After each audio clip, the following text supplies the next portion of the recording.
தஞ்சாவூர் மாவட்டம் கும்பகோணம் அருகே நிலுவைத் தொகை வழங்காத திரு ஆரூரான் சர்க்கரை ஆலை நிர்வாகத்தை கண்டித்து விவசாயிகள் நீதி பிச்சை வேண்டி நீதிமன்றம் முன்பாக ஆர்ப்பாட்டத்தில் ஈடுபட்டதால் போலீசார் அவர்களை குண்டுகட்டாக கைது செய்திருக்கிறார்கள். இதுகுறித்து விவரங்களோடு இணைகிறார் செய்தியாளர் கார்த்திகேயன். முழுமையான விவரம்.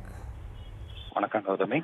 கும்பகோணம் அருகே திருமண்டக்குடி திரு ஆரூரான் தனியார் சர்க்கரை ஆலை நிர்வாகம் 16,000 கரும்பு விவசாயிகளுக்கு வழங்க வேண்டிய நிலுவைத் தொகை 212 கோடி மற்றும் விவசாயிகள் பேரில் ஆலை நிர்வாகம் முறைகேடாக வங்கிகளில் கடனாக பெற்ற 300 கோடி ரூபாய் ஆகியவற்றை விடுவிக்க கோரி தொடர்ந்து விவசாயிகள் போராட்டத்தில் ஈடுபட்டு வருகிறார்கள்.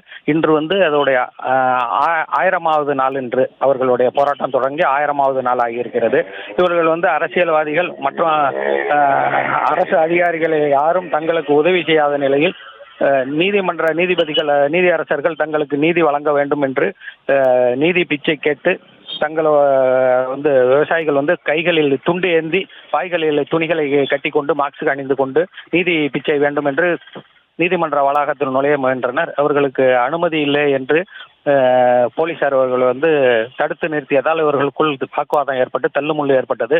இவர்கள் அனைவரையும் போலீசார் குண்டுகட்டாக கைது செய்து அழைத்து சென்றனர். இதனைத் தொடர்ந்து நீதிமன்றத்திற்கு அருகே உள்ள இடங்களில் ஆர்ப்பாட்டத்தில் ஈடுபட்டனர் விவசாயிகள்.